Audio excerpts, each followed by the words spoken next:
My girlfriend called me panicking at 3 a.m. My daughter's in trouble. Send $14,000 immediately, or she'll lose everything and it'll be your fault, I replied. Call her father, then ended the call and went to check on my sleeping kids. The next morning, a call came, not from her daughter, from the police station. I had spent 12 years learning how to stay calm while other people panicked. In my world, panic ruined diamonds. It made rich husbands demand impossible deadlines for apology bracelets. Brides burst into tears over flaws no one else could see, and grieving families accuse each other of theft before I had even finished appraising a dead grandmother's ring. Panic made hands shake, voices rise, judgment rot. I'd built my reputation on being the opposite of that. I was the jeweler people came to when sentiment and money were fused together so tightly that one wrong move could crack both. That was why, when my girlfriend called me at 3 in the morning screaming into the phone, my answer came out cold enough to cut glass. Maddox, Serena cried. My daughter's in trouble. Send $14,000 immediately, or she'll lose everything, and it'll be your fault. I sat upright in bed, disoriented for half a second, then instantly awake. The clock by my bed read 3:07 a.m. My house was silent. Down the hall, my kids, Noah, 10, and Lily, 7, were asleep. What are you talking about? I asked. Don't do this, she sobbed. Talia needs the money right now. There's no time to explain. If you don't send it in the next 20 minutes, she's ruined. Her apartment, her car, her accounts, everything is gone. I got out of bed and stepped into the hallway, lowering my voice. What exactly happened? She made a mistake, okay? Serena snapped, crying 1 second and furious the next. She trusted the wrong person. There's a payment due. If it isn't wired tonight, she loses everything. I knew you'd make this difficult. I walked to my son's room and stood in the doorway. Noah was asleep sideways across his bed, one arm hanging off the mattress. Then I looked in on Lily, curled up beneath her blanket, with her nightlight throwing soft stars across the wall. And I said, very calmly, call her father. Silence. Then Serena inhaled sharply. Excuse me? Call her father, I repeated. Or call the bank.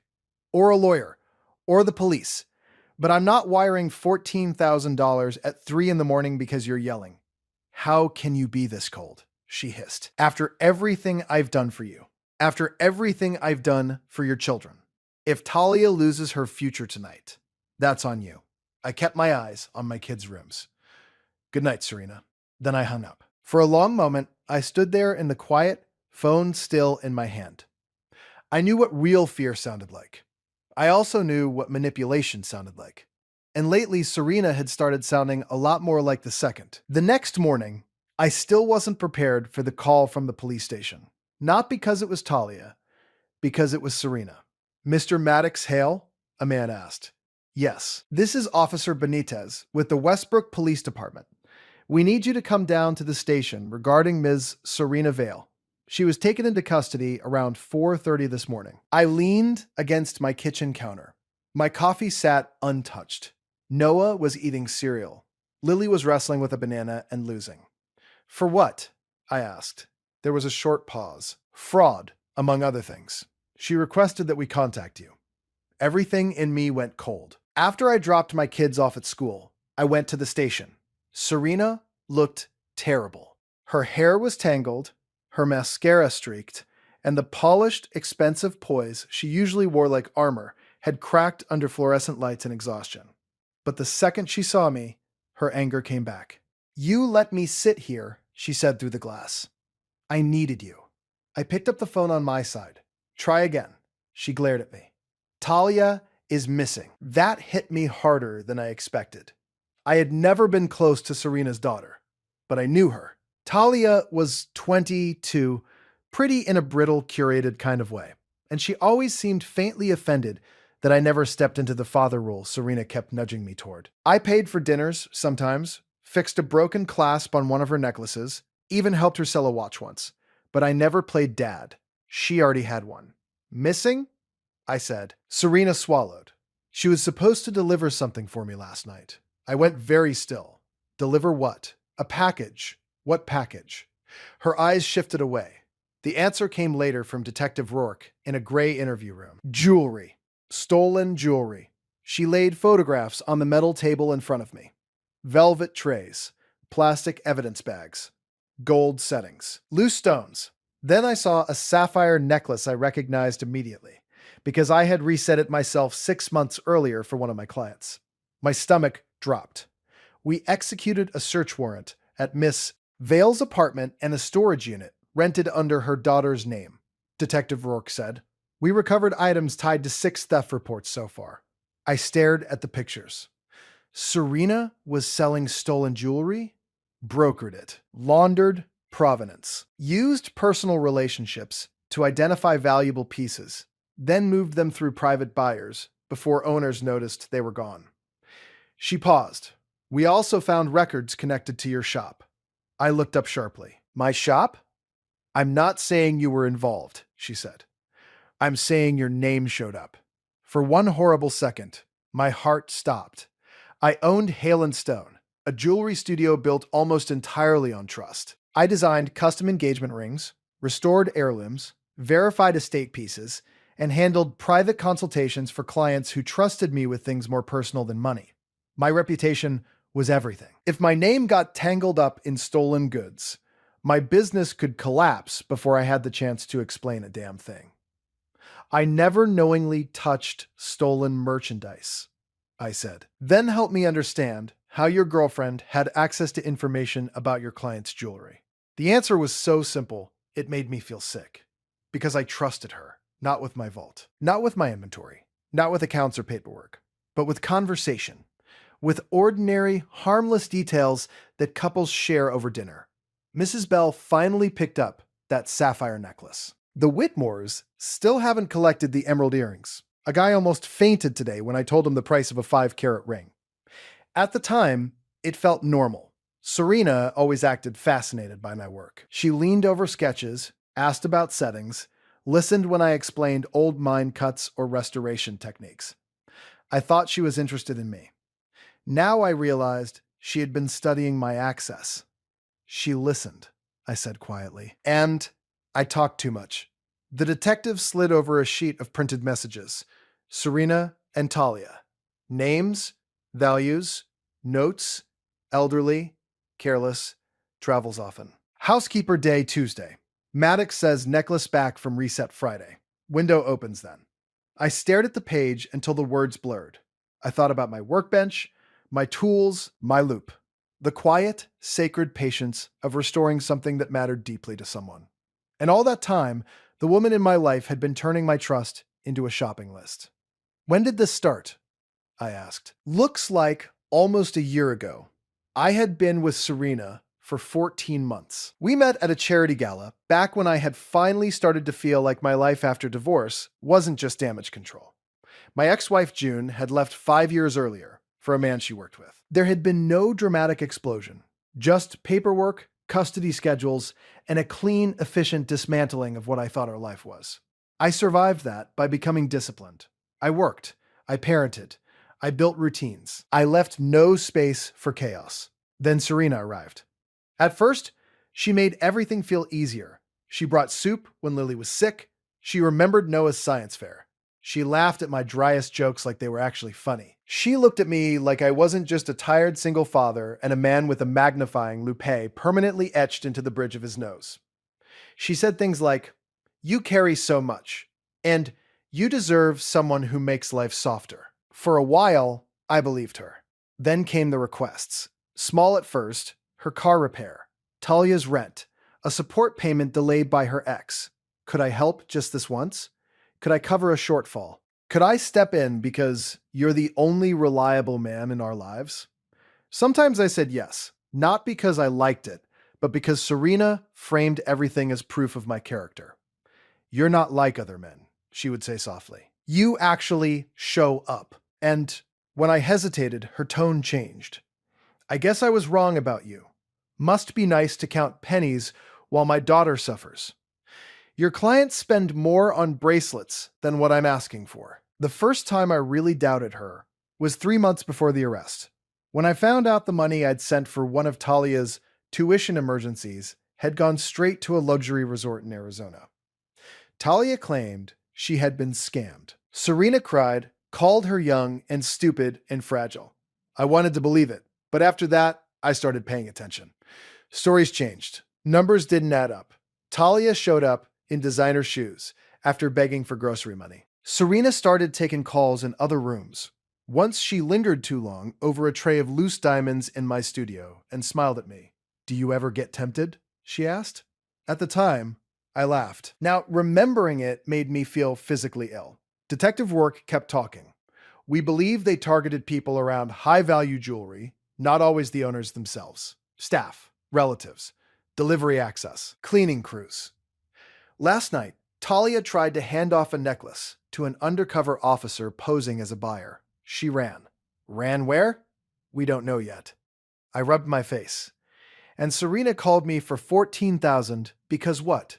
To buy it back? To cover a payment? Or to flee? Or both? She watched me for a moment. People like her rarely ask for emergency money for the reason they give. People like her. That should have sounded harsh. Instead, it sounded exact. The next 2 days were a blur of damage control. My lawyer came in, Iris, my manager, locked down every client file and access point in the shop. Hale and Stone sat in one of those old brick boutique streets where the windows stayed spotless, and security systems were invisible. My workshop in the back had always been the one place in the world that felt honest to me. White bench, steel tools, velvet trays, clean light.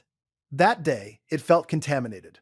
Iris shut my office door and crossed her arms. "How bad?" I told her. When I finished, she said, "I always hated her." I looked at her. That would have been useful information. "She watched too much," Iris said. Not like someone admiring craftsmanship, like someone evaluating weaknesses. I sat there in silence. Then she added, not unkindly, "You're good with damaged things, Maddox, not always with dangerous people." That one hit home. I called my clients personally before gossip could get there first. I explained that law enforcement was investigating a third party with no authorized access to my inventory or private records.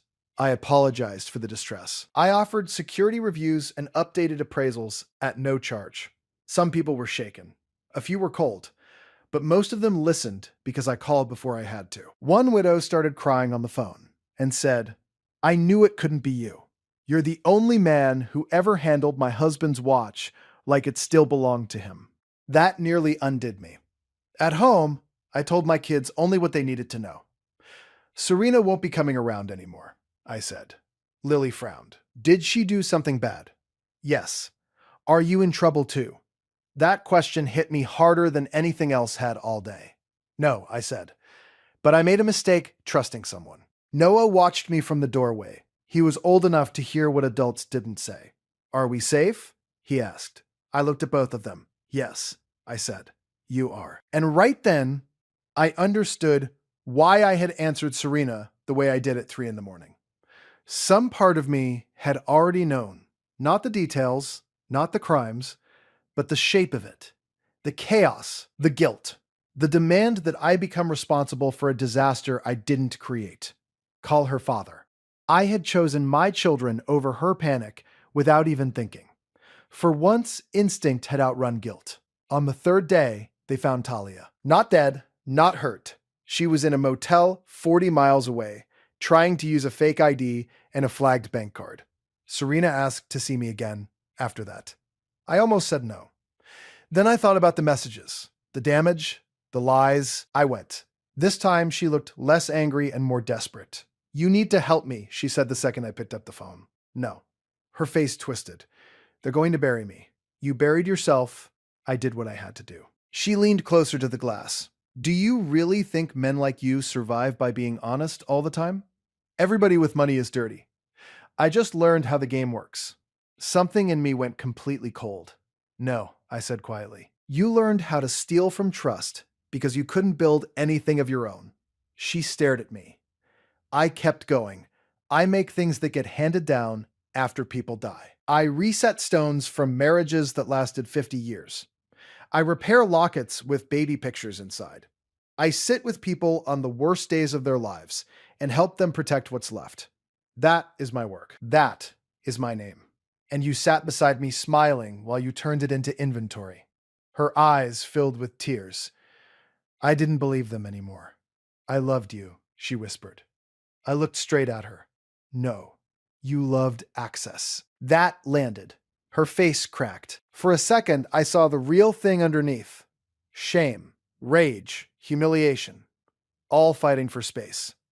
Then she muttered, they would have given the money if they cared about Talia. I stared at her. Her father refused too, didn't he? She looked away. So that was it. She hadn't called me because I was special. She called me because I was available, useful, reachable, the easiest target. When I walked out of the station that day, I didn't look back. The fallout lasted months. There were statements, records, insurance interviews, rumors, and one miserable week when a local columnist wrote a smug article about luxury circles and blurred ethics that came close enough to my world to make clients nervous without actually naming me. Business dipped, then steadied, then slowly climbed back. Trust comes back the way antique silver regains shine. Not all at once, and never without effort. I changed everything. No client discussions at home, no casual oversharing, no letting charm slip past my instincts, no confusing being needed with being loved.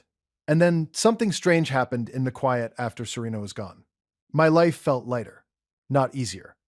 Lighter, the house was calmer. My kids stopped asking whether she was coming over. I spent evenings helping Noah solder parts onto a model robot and letting Lily sort low-value stones into little trays while she gave them ridiculous names. This pink one is sunset candy.